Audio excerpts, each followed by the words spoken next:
Hello everyone and welcome to episode 2 on the Vindaria CMP, a creative multiplayer plastic where I'm joining a bunch of amazing creators to build an epic RPG map with dungeons, quests and mega builds to explore.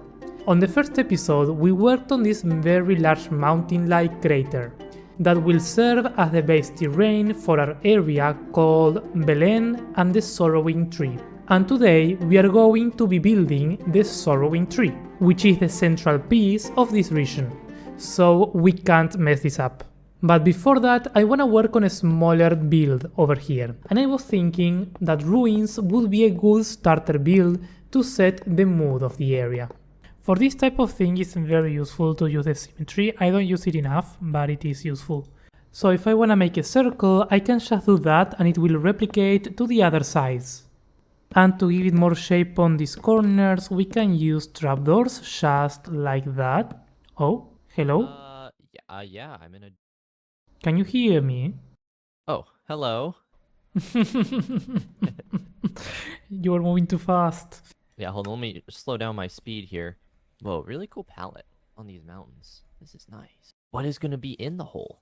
It's gonna be a big tree, big tall tree. That's kind of why I made a hole so that I have like... Exactly, yeah. Ah, yes, the Diamond Temple. Yeah, It's gonna be like my starter ruin.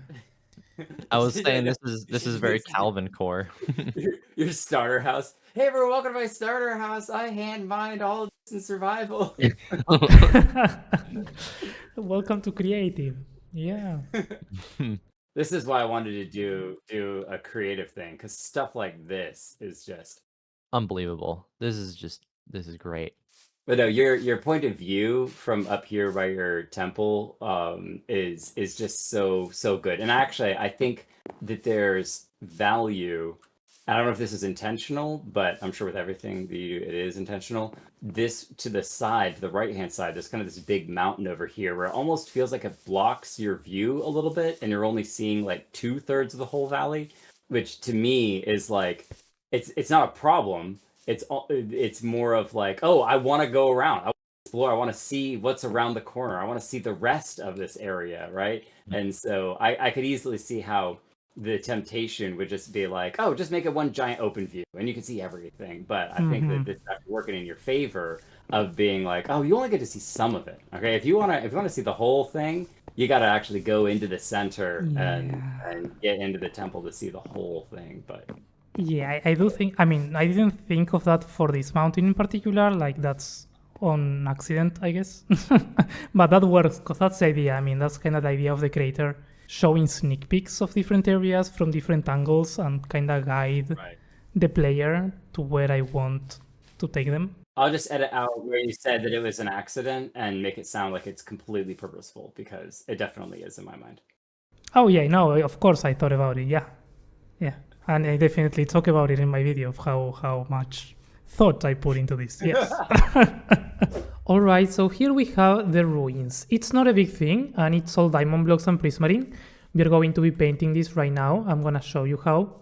There's also some like hidden lore meaning in some of the elements that I included here, but it's very subtle storytelling, so there's no need on explaining that right now.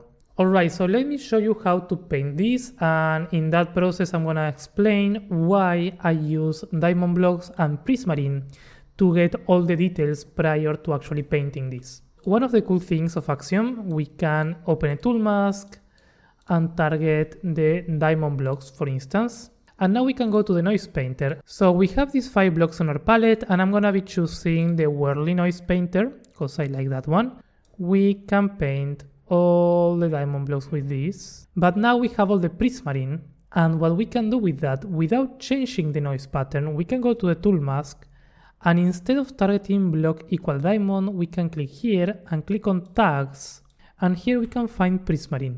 This way we are going to be targeting all the different prismarine type of blocks, stairs, slabs and walls. And down here, because all these blocks have stairs, slabs and walls variants, we can choose the option type replace and paint with the same noise pattern to replace all the slabs and stairs with the corresponding block. And that's a really cool and easy way of applying a noise painter to your entire build. Then of course we have the trapdoors and all that, and we don't have great trapdoors, but I do think that the exposed copper or the classic spruce and oak, all these four can go well on this. Like if it's very bright, we can use oak. If it gets a bit darker, we can use this one or that one. These are the ones that blend the best. So here we have our starter ruins already done. As you can see, I added a bunch of details, I broke it all down, I added vegetation, I even changed the biome in some areas to make these kind of shadows. I'm using the firefly bushes as we said in the last video, and they look so good. Although I am hiding them a bit behind the other grass, I feel like it would be a really nice addition if we could grab a bottle and right click on the firefly bushes to collect the fireflies and leave the bush without the particles. Because I do like the particles, but I don't really like when you spam too many of these, the twinkling star is a bit too much. But the idea for this starter ruin, which is the reason why I'm calling them starter ruin, is because this will be the first place that the players find when they enter my area, and this is where they will get their first quest. So far we only got a fragment of the story, the first fragment of the story here on this book. They say the land is gone, lost, forgotten, but places do not vanish, not truly. I've come too far, the only way now is forward. I can hear them, soft but growing. After so long they are close. My mentor once said, dig deep enough and even the dead secrets claw their way up. Now I wonder, was it advice or a warning? That is the first fragment of the book. As we progress, I'm going to be talking a bit more about the thought process and the things that we are considering while doing this, so it's going to be more clear. But so far, I want to take you through the journey as if you were the player with me, and that way we can figure things out together as well. Especially with the limitations of Minecraft when it comes to building and telling stories and having movement and stuff, I want to explore the concept of storytelling without telling too much. In a way, I feel like in this particular case, less is more. But now, this wouldn't be one of my starter builds if it didn't have a tree. I want a big tree looming over this cathedral. And this tree I'm gonna build it by hand. I feel like going up there and from here having the branches is gonna be good. We can go around and begin filling it in. I'm gonna try having another branch going here. There we go, I think that's a good shape for the tree that we got so far. I'm gonna go with another wool color for this. I'm gonna go with white and I'm gonna begin adding the branches. One of my issues when making these trees is that I tend to make them flat, and now we might need to go all the way to that side to make sure that this is balanced, because right now it's very unbalanced to one side. What I always say with trees is if you get the branches and the shape of the trunk right, in a way where it looks kinda realistic, the proportions and the sizes and the coverage of the branches and stuff, then it's really hard to mess it up when we place the leaves. Right now it has movement. As you can see, we have the diagonal and the branches on top are making this line. If we take a look from the top, I feel like everything is covered around, so it's not gonna look flat, which is my main concern, so that is good. Once we are happy with the shape, we need to place the leaves. And for the leaves, there are many options. The first option that we are gonna be using with Axiom is a very simple one. We can go to the tool mask, and we are gonna do an unmask of block equal air, and we are gonna use a near mask and we are gonna target the white. For this one, let's choose a radius of 3, and then we go to paint and we choose lime and we make a big radius. We can very quickly paint around our leaves. We can use the noise painter instead. Choose a noise pattern like splatter, reduce the scale. You can see it has now air in between. You can even increase the radius if you want more coverage, so we can go to 5, and this would make the tree look way more full. And of course this is a start, then you can go around and chop down the leaves in areas that you don't like them. So the other method that I've been trying recently and I really like is making small blobs of leaves. And what I like about this is that I can make them pointy like this. And as you can see, I'm using 3 different wool colors, and we'll get to that in a bit. There we go. So now we got 4 different assets of leaves. They are kinda all similar. We are using the 3 colors of wool because then we are going to be painting this one with a darker color, this one with a more clear one, and this one would be like the highlight. So what we are gonna do now, we are going to go to Magic Select, and we are going to go one by one. We are going to copy them with Ctrl+C, and we are gonna be using the stamp tool. And over here, we are going to click Add Clipboard. That way we are adding this one to the stamp tool. Then we select the other one, we copy it, go to the stamp tool, and click on Add Clipboard. And we do the same for all the other ones. With a lot of care, we're gonna go clicking on the white wool. And you can see how this is going to begin adding randomly these different leaf assets that we just made. And we can change the direction to, for instance, place them on the bottom. So that way now when we click, it's going to place the leaves underneath. That's an option that we also have. In this case, I'm not gonna do that. If I choose east, it's going to place leaves to that side, which I think is really cool in some of these ones. Which direction is this one? This is north. So we are gonna choose north here, there on this side. I'm gonna go to south, and I'm gonna add some behind. There's a sheep. I think that's a tree with way much more style. The other one wasn't very round. This one is a different kind. It's more savanna-like. I think for what we are going here, it is better. I then spent some time tinkering around with different color palettes and blocks to paint the leaves, always focusing on maintaining the gradient done with wool, meaning that we would change the red to a darker tone and the lime to a lighter one. After a lot of overthinking, I arrived to the decision of going full creative and use floating wheat and grass to give it a very bright and yellow color, only because I wanted to use the new dry grass, which I think looks beautiful, especially in this setting. Here we have the tree done. As you can see, I definitely ended up going with the dry bush and the wheat. Now I have to be very careful because if I break any of these or anything of this gets updated, it's all going to break and that's going to make a mess. But we are also using candles now to kinda give some movement to this tree, and I think that works really nice. Also, we have now a dog, Calvin's best friend, something that Benji gave me. And over here we have a mess of color palettes and shapes that we were playing with, testing during stream, because behind me we also made the big sorrowing tree. It's done. And I had the help of my friend Brun to kinda get the color palette going. We are going to be using this palette and playing with it later on, but for now, let's talk about the big tree. For the main tree, I started using the path tool to draw a line and determine the orientation and height that I wanted for it. Then I went back following it with a thicker line until I found a radius for the path that I liked. Once we had that, still using the path tool, I chose a Bezier curve and went around the trunk, slowly adding and changing the shape of it to break down the original cylinder and give it a more realistic look.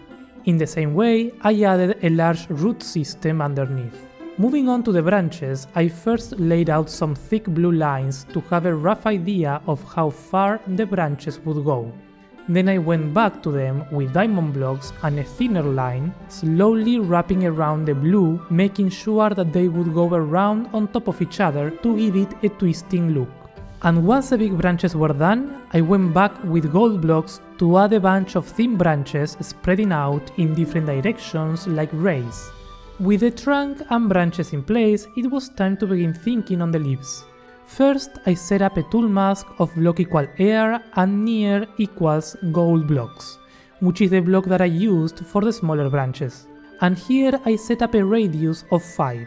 Then using the noise painter and the splatter noise pattern, I painted with 60% of red wool very quickly all around the branches. This method is the same that I showed for the small tree, but that we didn't end up using. However, given the scale of this mega tree, this method is very powerful for its speed. If you've done the small branches properly, the result should be good. After placing the leaves once, I increased the radius of the mask to 7, reduced the amount of leaves in the noise painter, randomized the pattern, and painted again.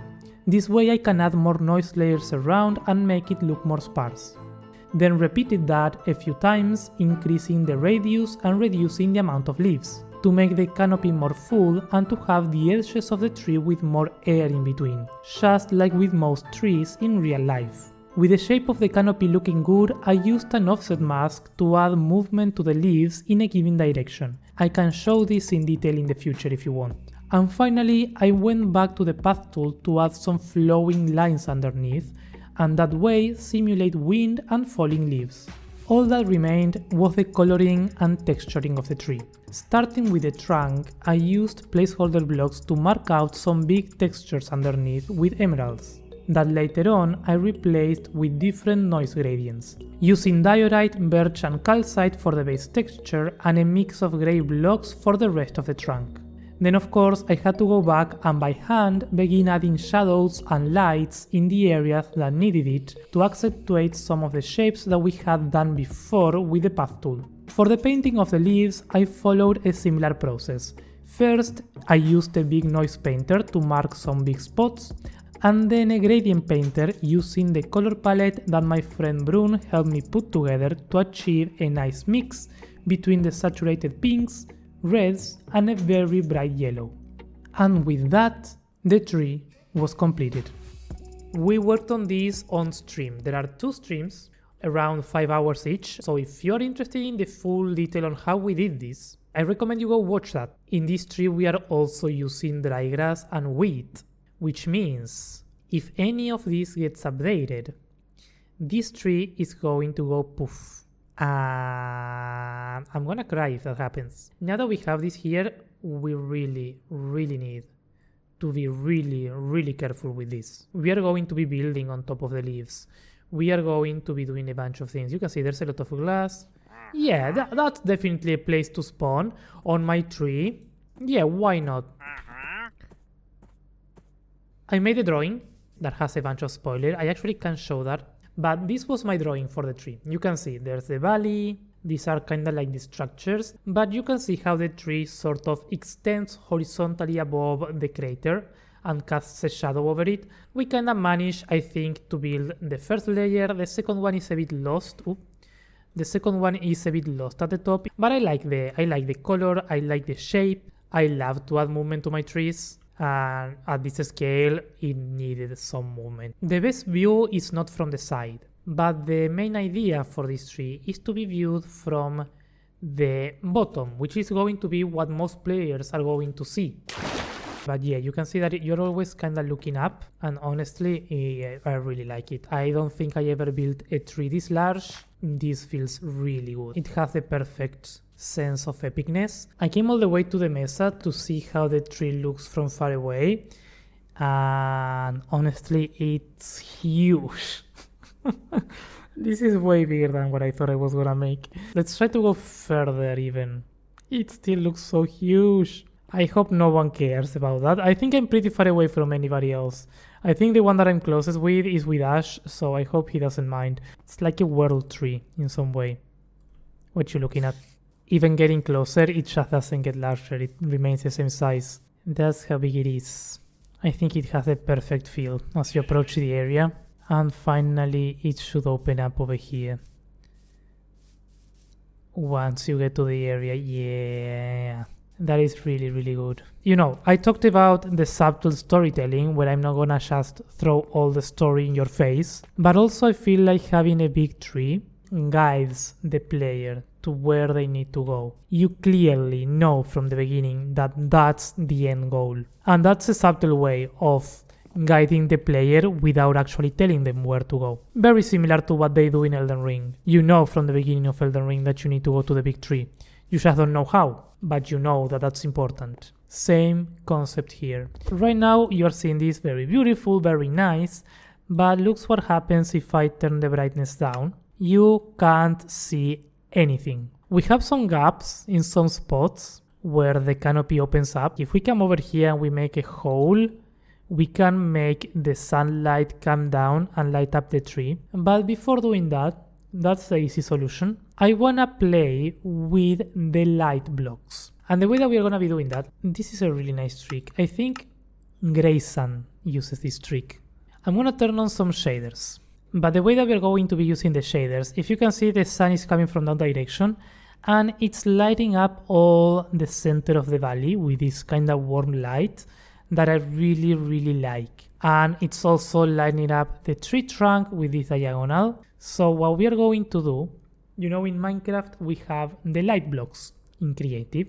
It's a cheaty block, it doesn't work for survival, but I mean, we are using floating wheat and floating grass, so this is embracing the creativeness. I'm gonna do a tool mask and I'm gonna do and block equal air near, and we're gonna go to a tag, we're gonna do solid. So this is targeting blocks of air that are near a full block, and I'm gonna do a radius of 2 or 3. Now we're gonna go to the lasso select. I'm gonna make it negative like that, and I'm gonna draw, to the best of my abilities, this line over there, the edge of that shadow, and then I'm gonna go down and cover the entire thing. And when I press enter, as you can see, this has now selected all those areas that are lit up. I'm gonna turn off the shaders for a second. Now we're gonna go to the painter tool, and here I'm gonna do gradient, linear, and here I'm gonna choose 3 light blocks. If I were to paint this now, this is gonna be very bright. We don't want that. So I'm gonna right click these light bulbs and I can choose the level that I want. And I think I want the brightest here to be 9, the softer to be 7, 8, 6, something like that. 7, actually. I'm gonna make it larger to the size of what we are painting. And we're gonna paint all that with that. So you can see how we are faking with light blocks the effect of the shaders. But now we're gonna repeat. We're gonna go to the lasso select, we're gonna draw these edges, and we're gonna draw these ones as well, and now we paint with the lights. So now if you turn on the shaders, you can see how this is starting to look very similar to the shading effect. Of course we can do this painting with lighting only because we have a full shadow, right? In the places where the shadow is not full, it kinda doesn't work. I might need to figure out a way of getting rid of that, I don't like it. The warm light of the light blocks, they really help with the mood. This kinda sepia tone is what I'm going for, very desaturated, very yellowy. Last episode I left you all with a question and I really liked all the answers and interpretations that you guys gave. So today I'm gonna leave you with another one that came up during stream. Why do you think the sorrowing tree has that name? If anything comes to your mind, let me know. I am definitely taking your ideas into consideration. Anyways, that is going to be everything for today's episode. We've done a lot and the tree is looking fantastic. Thank you so much for watching. I hope you learned something new today. This has been Calvin and I will see you in the next one. Bye bye.